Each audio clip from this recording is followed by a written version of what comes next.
रात का समय था और आसमान में बादल घने छाए हुए थे। सड़क पर दूर दूर तक कोई वाहन नहीं था। मैं अपनी कार चलाते हुए एक सुनसान रास्ते पर जा रहा था। यह रास्ता पहाड़ों के बीच से होकर जाता था और अक्सर घने जंगलों से घिरा रहता था। कार की हेडलाइट्स जंगल के पेड़ों की परछाइयों को और भी भयावह बना रही थीं।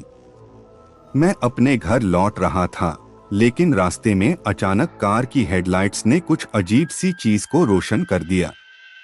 मैंने ब्रेक लगाया और देखा कि सड़क के किनारे एक औरत खड़ी थी, सफेद साड़ी में लिपटी हुई। उसके चेहरे पर एक अजीब सी शांति थी, लेकिन उसकी आंखों में कुछ ऐसा था जिसने मुझे अंदर तक हिला दिया। मैंने कार का शीशा नीचे किया और पूछा, आप यहाँ इस वक्त क्या कर रही हैं? क्या आपको कहीं जाना है? उसने बिना कुछ कहे बस मेरी ओर देखा और कार के अंदर बैठ गई। मैं थोड़ा असहज महसूस कर रहा था, लेकिन मैंने सोचा कि शायद वह किसी मुसीबत में है। मैंने उसे पीछे वाली सीट पर बैठने का इशारा किया और गाड़ी आगे बढ़ा दी। कुछ मिनटों बाद जब मैं उसे देखकर थोड़ा सहज महसूस करने लगा, मैंने फिर से उससे पूछा, आप कहाँ जाना चाहती हैं? उसने धीरे से कहा, मुझे इस रास्ते पर आगे छोड़ दो। मैंने उसकी बात मान ली और गाड़ी चलाता रहा।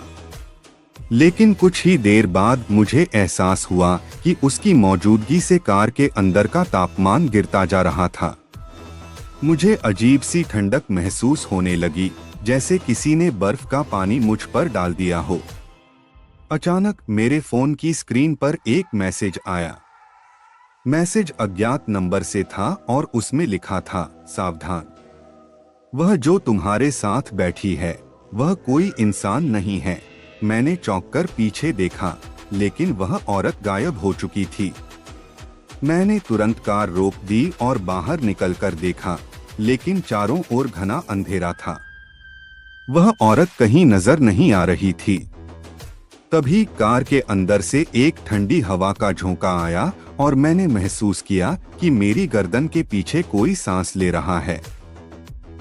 मैंने धीरे से गर्दन घुमाई और देखा, वह औरत मेरी सीट के पीछे बैठी थी। उसकी आंखें जल रही थीं और चेहरा विकृत हो चुका था। मैं डर के मारे चीख पड़ा और तेजी से गाड़ी से बाहर निकल गया।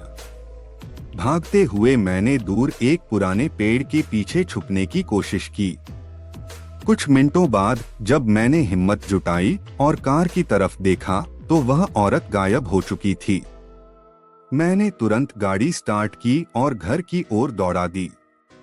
जब मैं घर पहुंचा तो मैंने चैन की सांस ली, लेकिन जब मैंने घर का दरवाजा खोला और अंदर कदम रखा तो मैंने वही औरत अपनी सफेद साड़ी में लिपटी हुई मुझे देखते हुए मुस्कुरा रही थी। वह कहने लगी, तुम्हें क्या लगा? तुम मुझसे बच सकते हो। मैंने महसूस किया कि यह रात कभी खत्म नहीं होने वाली थी और मैं उसकी गिरफ्त में हमेशा के लिए फंस चुका था।